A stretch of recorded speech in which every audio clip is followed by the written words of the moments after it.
सत्ताधारी आता सत्तेत असलेला पक्ष रोजगार आणि महागाई या मुद्द्यांवर फारसं बोलताना दिसत नाही. सर्वसामान्य नागरिक आहेत ना सुप्रिया सुळेच्याच बाजूने असे दिसतात बोलताना. राम मंदिराच्या मुद्द्यावर काही भावनिक वातावरण लोकांच्या मनामध्ये निर्माण झालेलं आहे. प्रकाश आंबेडकरांनी यांना बिनशर्त पाठिंबा दिलेला आहे.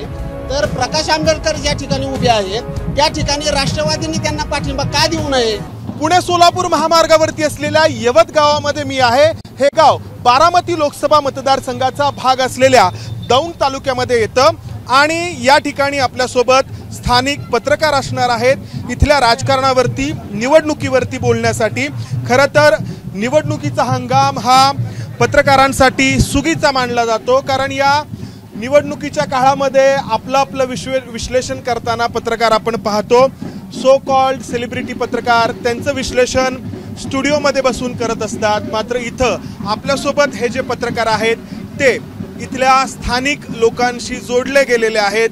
रोजच्या त्यांच्या आयुष्याच्या प्रश्नांसोबत त्यांची नाळ जोडली गेलेली आहे. कोणी सकाळमध्ये काम करतंय गेली 10-15 वर्ष, कोणी पुढारीमध्ये, कोणी पुण्यनगरीमध्ये, कोणी सामनामध्ये. तर एकंदरीत आत्तापर्यंत निवडणुकीचा प्रचार पाहता या निवडणुकीमध्ये लोक कोणत्या मुद्द्यांवरती विचार करतायत? राष्ट्रीय पातळीवरचे राम मंदिर असेल, कलम 370 हटवणं असेल, हे मुद्दे किंवा रोजगार निर्मिती असेल, हे मुद्दे निर्णायक ठरतायत की राज्य पातळीवरती आपण म्हटलं की पक्षांतर त्यानंतर पक्षांमध्ये पडलेली फूट हे मुद्दे, की स्थानिक पातळीवरचे तुमच्या बारामती लोकसभा मतदारसंघातील पाण्याचे प्रश्न असतील किंवा इथल्या लोकांसाठी रस्त्याचे प्रश्न असतील, कोणत्या मुद्द्यांवरती नक्की लोक या निवडणुकीमध्ये विचार करतायत? लोकांची चर्चा केल्यावर लोकांकडून असं कळतं की राम मंदिर असतील किंवा 370 कलम असेल हे मुद्दे देश पातळीवर ठीक आहेत, पण या मुद्द्यांबरोबरच सत्ताधारी आता सत्तेत असलेला पक्ष रोजगार आणि महागाई या मुद्द्यांवर फारसं बोलताना दिसत नाही. तर या लोकांचं सगळं जीवनमान महागाई आणि रोजगार या दोन मुद्द्यांशी निगडीत आहे. पण ही एक बाजू आणि दुसरी बाजू सत्ताधारी पक्ष तो दावा करतो खूप काम केल्याचा आणि प्रत्यक्षात पक्ष फोडाफोडी करून आपला पक्ष वाढवण्याचा प्रयत्न करतो. त्याची चीड सुप्त लोकांमध्ये दिसते. त्यामुळे लोक जरी स्पष्टपणे बोलत नसले तरी खाजगीमध्ये बोलताना लोक व्यक्त होतात की या पक्षाने या पक्ष घाबरलेला असावा किंवा या पक्षाला काहीतरी भीती असावी, म्हणून आपल्याला पुन्हा सत्तेत यायचं असेल तर इतर पक्षातल्या मान्यवरांना आपल्याकडे घेऊन आपण आपली सत्ता परत आणू शकतो. या मुद्द्यावर हे मुद्दे लोकांना पटत नाहीत आणि कुठल्याही स्थानिक पातळीवर खेडेगावांमध्ये एखादं घर फोडण्याला कोण कारणीभूत झाला तर त्याच्याबद्दल गावभर चीड असते. तशीच राज्यामधली जी चीड आहे ती चीड राज्यातले घरं फोडणं, पक्ष फोडणं ही जी चीड आहे ती सुद्धा त्याच पद्धतीने त्याच दर्जाची चीड लोकांमध्ये पेक्षा ही जी भावना आहे तर ती लोकांमध्ये अधिक मोठ्या प्रमाणात आता ह्याची सहानुभूती सुप्रिया सुळेंना मिळण्याची शक्यता जास्त वाटते आता लोक. आता मला इथं हेही सांगायचं आहे की 2014ला सुप्रिया सुळेंच्या विरोधामध्ये जेव्हा महादेव जानकर निवडणुकीला उभे होते तेव्हा या दौंड तालुक्यातून त्यांना बऱ्यापैकी 27,000 मताधिक्य होतं. त्यानंतर मागच्या 2019च्या निवडणुकीमध्ये इथल्या स्थानिक उमेदवार कांचन कुल सुप्रिया सुळेंच्या विरोधात उभ्या होत्या आणि त्यांनाही 7,000 मताधिक्य होतं. अर्थात ते कमी झालं होतं बऱ्यापैकी. मात्र हे असं असताना म्हणजे मोदी लाट दोन्ही वेळा होती 14-19ला.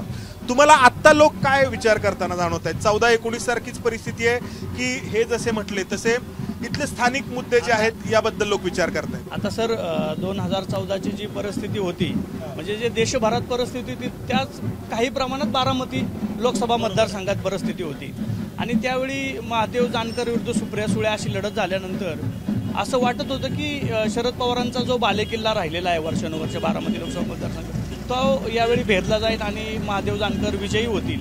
परंतु तशी परिस्थिती झाली नाही, कारण या लोकसभा मतदारसंघाचा विचार करता या भागात मोठ्या प्रमाणात बागायती आणि जिरायती अशी शेती आहे.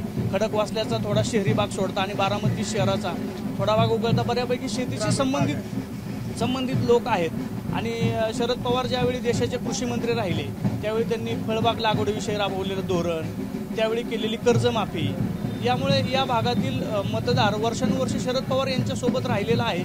आणि आता तर भाजपने म्हणजे काल अमित शहा साहेबांनी भंडारामधील सभेत असं सांगितलं की आम्ही शिवसेना फोडली नाही आणि आम्ही राष्ट्रवादी काँग्रेसही फोडली नाही. ते त्यांचं एकाचं पुत्रप्रेमामुळं आणि एकाच्या मुलीच्या प्रेमामुळं ते इकडं आलेत. परंतु हे सर्वसामान्य मतदारांना माहीत आहे की अजितदादा भाजपमध्ये का गेले.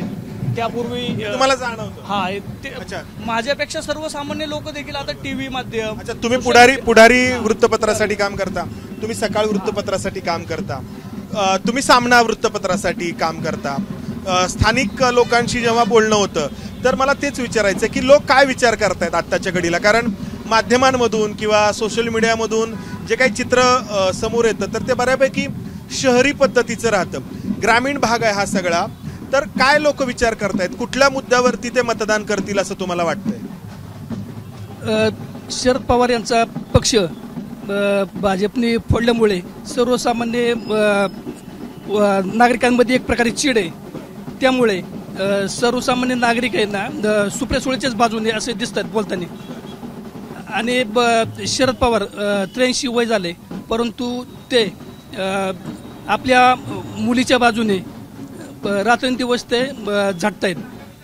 तसेच शरद पवार हे वय 83 झाले असले तरी भाजप पक्ष आपल्या मुलीला निवडणुकीत मतदान म्हणजे निवडून आणण्यासाठी प्रयत्न करते. हे तुम्हाला जाणवतं. पण मला हे विचारायचं की आता इथले जे विद्यमान आमदार आहेत राहुल कुल आणि त्यांचे परंपरागत विरोधक असलेले रमेश थोरात, हे दोघंही महायुतीमध्ये आहेत. दोघंही अजित पवारांचा पर्यायाने सुनेत्रा पवारांचा प्रचार करतायत. तर यामुळं या तुमच्या दौंड तालुक्यामध्ये सुनेत्रा पवारांना तर चांगलं मताधिक्य मिळायला हवं. नाही सर, काय होतं, दौंड तालुक्याचा जर विचार पाहिला तर रमेश थोरात आणि राहुल कोल हे पूर्वीपासून एक विरोधक आहेत एकमेकाचे. आणि मागच्याच काही महिन्यापूर्वी आपण पाहिलं असेल की भीमा पाटस कारखान्याच्या संदर्भामध्ये मोठा आक्रोश निर्माण झाला होता. आणि त्याच्यासाठी आपले संजय राऊत सुद्धा वरवणी या ठिकाणी त्यांनी मोठी सभा घेतली होती. आणि भीमा पाटस कारखान्याच्या भ्रष्टाचारासंदर्भात अनेक मुद्दे त्यांनी मांडले होते. तर ते परिस्थिती पाहता पूर्वीच्या काळामध्ये भीमा पाटस सहकारी साखर कारखाना हा सहकारी क्षेत्रावर चालू असताना तो काही 2-3 वर्ष बंद होता. आणि तो बंद असाच राहावा, तो चालूच होऊ नये, इथल्या काही लोकांची अशी मानसिकता होती. काही म्हणजे कोण? आता जे सत्ताधारी मधले लोक होते, कारण का आता राहुल कुल हे पूर्वीचे राष्ट्रवादी, याचा परिणाम या निवडणुकीवरती होईल 100% होणार आहे. कारण का आता इथला जो शेतकरी आहे यांचा मूळ मुद्दा जो आहे तो इथं ऊस उत्पादक शेतकरी आहे. आणि त्याला जो आर्थिक सहानुभूती जी मिळते तर ती शेतीतूनच मिळणारी आहे. आणि असे जर मोठे मोठे उद्योग बंद पडत राहिले तर इथला शेतकरी काय करणार? तर राजकारणातले आंतरप्रवाह कसे काम करत असतात हे आपण जाणून घ्यायला हवं. या ठिकाणी विद्यमान आमदार राहुल कुल आणि रमेश थोरात हे एकाच बाजूला अजित पवारांच्या बाजूला जरी असल्याचं दिसत असलं तरी इथलं जे साखर कारखान्यांचं राजकारण आहे, म्हणजे राहुल कुल यांच्याशी संबंधित साखर कारखाने आहेत, अजित पवारांचे स्वतःचे देखील खाजगी साखर कारखाने आहेत. आणि इथल्या या साखर कारखान्यांच्या इथल्या राजकारणातून वर्चस्वाच्या लढाईतून संघर्ष या 2 गटांमध्येच होत गेलेला आहे. आणि तो जो संघर्ष आहे तो या निवडणुकीमध्ये परिणाम करेल. आज तो पूर्वीपासूनच हा संघर्ष आहे. पूर्वी परिस्थिती अशी होती, ज्यावेळेस राष्ट्रवादी काँग्रेस होतं त्यावेळेस काँग्रेस आणि राष्ट्रवादी ही एकत्र लढत असताना एकंदरीत या सगळ्यांशी बोलल्यानंतर हे जाणवतं की इथले जे काही स्थानिक मुद्दे आहेत तर ते निर्णायक ठरण्याची शक्यता आहे. आणि लोक प्रामुख्याने विचार करतायत तो पक्षफुटीवरती, कारण एखाद्याचं घर फुटलेलं ग्रामीण भागामध्ये लोकांना आवडत नाही. आता मला तुम्हाला थोडं आपण जे काही टीव्हीवरती पाहतो, सोशल मीडियावरती पाहतो त्याबद्दल विचारायचं आहे की रशिया आणि युक्रेनमधलं युद्ध थांबवलं किंवा कुठलं इस्रायल आणि गाझामधलं, तर हे काय इथं चालतायत मुद्दे? काय वाटतं तुम्हाला? इथं देश पातळीचे किंवा जागतिक पातळीच्या मुद्द्यांना हे इथले लोक फार विचार करतात असं काही दिसत नाही ग्रामीण भागामध्ये. नाही असं काही नाही आहे साहेब. ह्या भागातल्या लोकांना रशियाचं काय चाललंय किंवा आपल्या भारत सोडून बाहेर काय चाललंय हे पाहण्यात अजून तरी इंटरेस्ट नाहीये. त्यामुळे स्थानिक मुद्दे काय असतील त्यावरच निवडणूक. जागतिक पातळीवरचे सोडून देऊ, पण राम मंदिराचा मुद्दा असेल, राम मंदिराच्या मुद्द्यावर काही भावनिक वातावरण लोकांच्या मनामध्ये निर्माण झालेलं आहे. त्याचबरोबर या लोकसभा मतदारसंघ हा निम शहरी आणि निम ग्रामीण असा मतदारसंघ असल्यामुळे शहरी भागातले प्रश्न वेगळे, ग्रामीण भागातले प्रश्न वेगळे. त्याचबरोबर या मतदारसंघामध्ये काही भाग ओलिताखाली तर काही भाग दुष्काळी भाग म्हणून समजला जातो. त्यामुळे ह्या भागातले नागरिकांचे प्रश्न वेगवेगळे आहेत. त्याचबरोबर बेरोजगारीचा प्रश्न असेल, शेतमालीला हमीभाव याचाही प्रश्न या ठिकाणी गंभीर असा आहे. त्यामुळं शेतकऱ्यांमध्ये सरकारबाबत नाराजी आहे. आणि सरकारने शेतकऱ्यांच्या खात्यामध्ये जे काही पैसे देण्याचा दावा केलेला आहे तर त्याचं काय? तो जुमला म्हणून सांगितलं ना सर. नाहीत आले. कुठून कुणाला आले पैसे? जे लोकांना मतदारांना आश्वासनं दिली होती तो अक्षरशः अमित शहाने जुमला म्हणून सांगितलं ना. तुम्ही पुण्यनगरीला काम करता तर तुम्हाला नाही आढळले शेतकरी की बाबा ते म्हणतायत की बाबा आमच्या खात्यामध्ये पैसे 2,000 रुपये शेतकऱ्याच्या खात्यावर जमा झाले याबाबत शेतकरी समाधानी आहे. पण आता नुकसान भरपाईसाठी अनुदान मिळणार आहे याची KYC करण्यासाठी 3 दिवस झाले लोक महावीर सेवा केंद्राच्या दारात उभे आहेत. सर्व्हरच्या प्रॉब्लेममुळे सध्या लोकांना ते शक्य होत नाही. शासनाकडून 2,000 रुपये मिळतात शेतकऱ्यांना, तर त्या बदल्यात महागाईमुळे त्यांचे किती पैसे जातात याचा विचार शेतकरी करतात शेतकरी करतो. तर त्याची चर्चा मात्र जोरदार आहे. खरं तर शहरी मतदार आणि ग्रामीण भागातला मतदार किंबहुना शहरामधला सोसायटींमध्ये फ्लॅटमध्ये राहणारा मतदार आणि इतर बैठ्या घरांमध्ये राहणारा मतदार याच्यामध्ये आपल्याला पूर्णपणे एक दुभंग पाहायला मिळतो, दरी पाहायला मिळते, विचार करण्यामध्ये पूर्णपणे दोन टोकं पाहायला मिळतात. तेच आपल्याला या ठिकाणी जाणवतं की मीडिया किंवा सोशल मीडियामध्ये जे मुद्दे चर्चेला आहेत ते तुम्हाला इथं लोकांमध्ये फारसे ते कॉग्निझन्स लोक जाणवत नाहीत. तर आता तुम्ही जो शेतकऱ्यांच्या खात्यामध्ये PM किसानची जी योजना सांगितली ती बऱ्यापैकी या भागातल्या शेतकऱ्यांना असं वाटतं की ते स्थानिक आमदारांनी केलेलं आहे. आणि या निवडणुकीत आता स्थानिक आमदार लोकसभेला उभा नाहीत. ज्यावेळी स्थानिक आमदार असतील त्यावेळी आपण तो मुद्दा ग्राह्य धरू शकतो. आणि हे जे मुद्दे आहेत हे सांगताना स्थानिक लोकप्रतिनिधी ते सांगत असतात. तो ग्रामीण भागातले शेतकरी असेल किंवा नागरिक असेल त्यांना तो स्थानिक आमदाराशी संबंधित मुद्दा वाटतो. त्यामुळे त्या मुद्द्याकडे फारसं ते पाहिलं जात नाही. बऱ्यापैकी या भागात सुप्रिया सुळे यांचे दौरे देखील असतात. त्यावेळी निवडणूक आता सुरू होते, हे सगळे मुद्दे आहेत ना, म्हणजे देश पातळीवरचे मुद्दे लोकांच्या गळी किती उतरवणार कार्यकर्ते आणि स्थानिक मुद्दे किती उचलणार स्थानिक कार्यकर्ते याच्यावर ते ठरेल. प्रत्यक्ष इलेक्शन प्रत्यक्ष या बारामती लोकसभा मतदारसंघात हा दौंड तालुका आहे, दौंड विधानसभेचा मतदारसंघ आहे, बारामती आहे, इंदापूर आहे, पुरंदर आहे, खडकवासला आहे आणि भोरवेल्ला या 6 विधानसभा मतदारसंघांमध्ये बऱ्यापैकी भाग जो आहे तो ग्रामीण तोंडवळा असलेला आहे. खडकवासला मतदारसंघामधला पुण्यातला सिंहगड रस्त्याचा जो परिसर आहे तर तो जर वगळला तर बऱ्यापैकी जो भाग आहे तो ग्रामीण आहे, बरोबर. पण मला पुन्हा तेच विचारायचं की 14 आणि 19ला इथून मताधिक्य जे आहे ते भाजपच्या उमेदवाराला किंवा भाजप पुरस्कृत उमेदवाराला मिळालं होतं. मग आता लोक स्थानिक मुद्द्यांवरती का विचार करतील? कारण 2014ला तर महादेव जानकरांचा आणि या मतदारसंघांचा काहीच संबंध नव्हता. या ठिकाणी तर ते बाहेरून आलेले होते, तरी पण एवढं मोठं मताधिक्य त्यांना मिळालं होतं. 2014ची निवडणुकीत सुप्रिया सुळे विरुद्ध महादेव जानकरांची लढत झाली तरी ह्या बारामती लोकसभा मतदारसंघात OBC मतांची देखील विचार केला जातो. आणि महादेव जानकर हे धनगर समाजातले असल्याने त्यावेळी ती निवडणूक धनगर बांधवांनी मोठ्या प्रमाणात हातात घेतली होती. म्हणजे अगदी पुरंदरमध्ये माळी समाज मोठ्या प्रमाणात आहे, दौंड आणि इंदापूरमध्ये धनगर समाज मोठ्या प्रमाणात आहे. आणि त्या सर्व पार्श्वभूमीवर त्यांना ते मतदान मिळालं होतं. 2019 मोदी लाटेचाही परिणाम होता. मोदी लाटेचा हे देखील परिणाम त्यात होता. 2019ची जी लोकसभा निवडणूक होती त्यावेळी या भागातून कांचन कुल या भाजपचे उमेदवार होते आणि त्या स्थानिक उमेदवार असल्यामुळं त्यांना मताधिक्य मिळालं होतं असं देखील म्हणता येईल. आणि दौंडचे आमदार राहुल कुल यांचं देखील काही प्रमाणात काम, चांगल्या प्रकारचं काम या विधानसभा मतदारसंघात आहे. आता सुनेत्रा पवार आणि सुप्रिया सुळे या 2 उमेदवार आहेत, तर मग या 2 उमेदवारांकडे पाहिल्यानंतर लोक काय विचार करतात? परिस्थिती अशी आहे सर, गेल्या 2019 मध्ये कांचन कुल या उभ्या होत्या बारामती लोकसभा मतदारसंघातून आणि त्यावेळेस त्यांना 7,000चं लीड मिळालं होतं. परंतु आजची परिस्थिती अशी होती, त्यावेळेस भाजपमध्ये राहुल कुल नुकतेच प्रवेश केलेला होता. आता दोघेही भाजपमध्ये आहेत आणि राष्ट्रवादीचे उपमुख्यमंत्री अजितदादा पवार यांनी भाजपमध्ये प्रवेश केल्याच्या नंतर खऱ्या अर्थाने कांचन कुल यांच्या उमेदवारीला खीळ बसले असं चर्चा आहे सर्वसामान्यांमध्ये. आज जर अजितदादा पवार यांनी जर भाजपमध्ये प्रवेश केला नसता तर आजच्या उमेदवारी कांचन कुल असती अशी सर्वसामान्य लोकांच्या मनामध्ये चर्चा आहे. हे बोलतात हे बरोबर आहे. कांचन कुल यंदा उमेदवारी देणे गरजेचे होते, परंतु अजित पवार यांनी त्यांच्या पत्नीला उमेदवारी दिली त्यामुळे याचा परिणाम नक्कीच जाणवेल.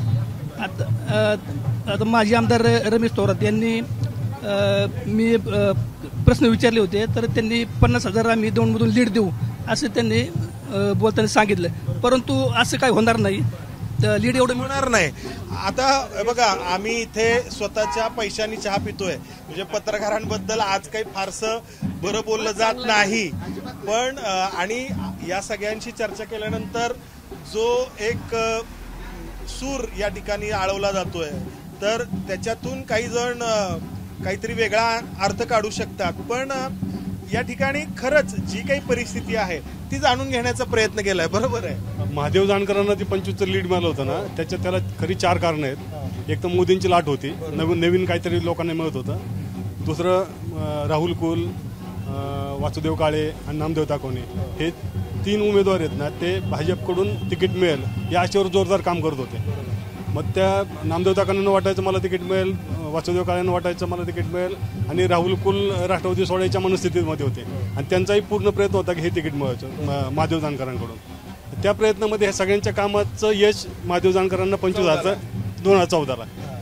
आता तसं नाही, ती परिस्थिती आता राहिली नाही. आता काय झालं, तेच खेळ परत लोकांपुढे नाही चालणार. आता नाही चालणार. काय झालं, आता सध्या एक भावनिक लाट पवार साहेबांबाबत या मतदारसंघामध्ये असली तरी वंचित बहुजन आघाडीने जो पाठिंबा सुप्रिया सुळेंना दिला आहे, याचाही सुप्रिया सुळेंना खूप मोठा फायदा होणार आहे. आणि त्याचबरोबर ओबीसी बहुजन पार्टीचे उमेदवार महेश भागवत हे स्थानिक दौंड तालुक्यातले असल्यामुळं ओबीसी विरुद्ध मराठा हा आरक्षणाचा जो वाद आहे याचाही फायदा महेश भागवतांना होणार आहे. त्यांचंही मताधिक्य लक्षणीय असेल. त्याचा फटका कोणाला?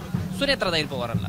काय सुप्रिया सुळेंना ती मतं एरवी मिळाली असती ना. वंचितची मतं सुप्रिया, महेश भागवतांची मतं ही तर ओबीसी आघाडीची मतं आहेत. कुल आणि थोरात हे दोघे आता तालुक्याचा पातळी विचार केला तर सुनेत्राताईंसोबत आहे. सगळ्या बाजूचा विचार करता आता बारामती लोकसभा मतदारसंघात राष्ट्रवादी काँग्रेसच्या उमेदवार आहेत सुनेत्राताई पवार, अजित पवार यांच्या पत्नी आहेत, आणि बऱ्यापैकी विधानसभा मतदारसंघात बडे नेते अजितदादा पवारांकडे आहेत. ज्यावेळी मतदान करण्याची वेळ येईल त्यावेळी मतदान करून घेणारे कार्यकर्ते आणि मतं वाहून आणणारे कार्यकर्ते यांचं प्रमाण अजित पवारांकडे मोठ्या प्रमाणात राहणार आहे.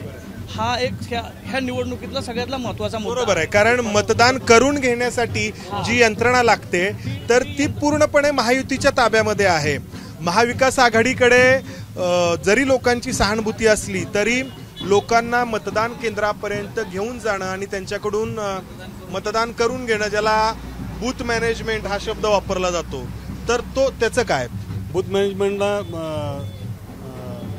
अजित पवारची यंत्रणा ही सरळ ठरू शकते. बूथ कमिट्यांना 2019ची निवडणूक झाल्यानंतर भाजप बऱ्यापैकी देशभरात कॉर्पोरेट पार्टी म्हणून पुढे येत आहे. म्हणजे प्रत्येक बूथ वाईज बूथ कमिट्या तयार करणं, त्या ठिकाणच्या बूथवाल्यांना कॉन्फरन्स कॉल करून तयार घेणं, त्यांच्याकडून त्या सगळा डाटा अपडेट करणं, हे भाजपनं देशभरातच केलेलं आहे आणि त्यात बारामती देखील आहे. त्यामुळे सुप्रिया सुळेंपुढे आणि शरद पवारांपुढे हे मोठं आव्हान असणार आहे की मतदारांना मतदान केंद्रापर्यंत वाहून. मी अगदी सुरुवातीपासून बोलतोय, याबद्दलचा एक विश्लेषणपर एक एक्सप्लेनर देखील याच अनुषंगाने मी मागे केलेला होता. सर, विषय असा होतो, कोल्हापूर मतदारसंघामध्ये प्रकाश आंबेडकरांनी शाहू राजांना पाठिंबा दर्शवलेला आहे. त्याच्यानंतर नागपूरमध्ये जे काँग्रेसचे उमेदवार आहेत त्यांनाही पाठिंबा दिलेला आहे, आणि बारामती लोकसभा मतदारसंघात सुप्रिया सुळे यांनाही पाठिंबा वंचितकडून मिळालेला आहे. वंचितकडून पाठिंबा मिळत असताना सर्वसामान्य फुले शाहू आंबेडकरी चळवळीतले मतदार आहेत यांच्या मनामध्ये एक शंका निर्माण झालेली आहे. जर प्रकाश आंबेडकरांनी यांना बिनशर्त पाठिंबा दिलेला आहे तर प्रकाश आंबेडकर ज्या ठिकाणी उभे आहेत त्या ठिकाणी राष्ट्रवादीने त्यांना पाठिंबा का देऊ नये असा प्रश्न बारामती लोकसभा मतदारसंघातील फुले शाहू आंबेडकरी चळवळीतले लोक विचारत आहेत. हा प्रश्न, या प्रश्नाचं उत्तर असं आहे ना की प्रकाश आंबेडकरांनी सिलेक्टिव्ह ठिकाणीच पाठिंबा दिलाय, संपूर्ण ठिकाणी नाही दिलेला, असं आहे. बरोबर आहे ना? नाही, आपण तो मुद्दा आपण बाजूला ठेवू. आपण बारामती लोकसभा मतदारसंघापुरता आपण विचार करतो आहे, आणि या सगळ्या पत्रकारांशी बोलल्यानंतर हे जाणवतंय की लोक जे आहेत तर ते स्थानिक प्रश्नांना अधिक यावेळी महत्त्व देतील. त्या अनुषंगाने लोकांचा विचार करण्याचा कल दिसून येतोय. अर्थात एका बाजूला ही बाजू एका पक्षासाठी किंवा एका आघाडीसाठी जमेची असेल, तर दुसरीकडे पूर्णपणे सत्ता केंद्र आणि निवडणूक यंत्रणा यांची ताकद, दुसऱ्या बाजूचं जे आहे ते बलस्थान असेल. या सगळ्या विश्लेषणामध्ये आपण इथेच थांबूयात. अर्थात हे विश्लेषण नक्कीच लक्षात राहील जेव्हा या निवडणुकीचा निकाल लागेल. कॅमेरामन अमोल गवाळेसह मंदार गोंजारी, एबीपी माझा, यवत. एबीपी माझा, उघडा डोळे बघा नीट.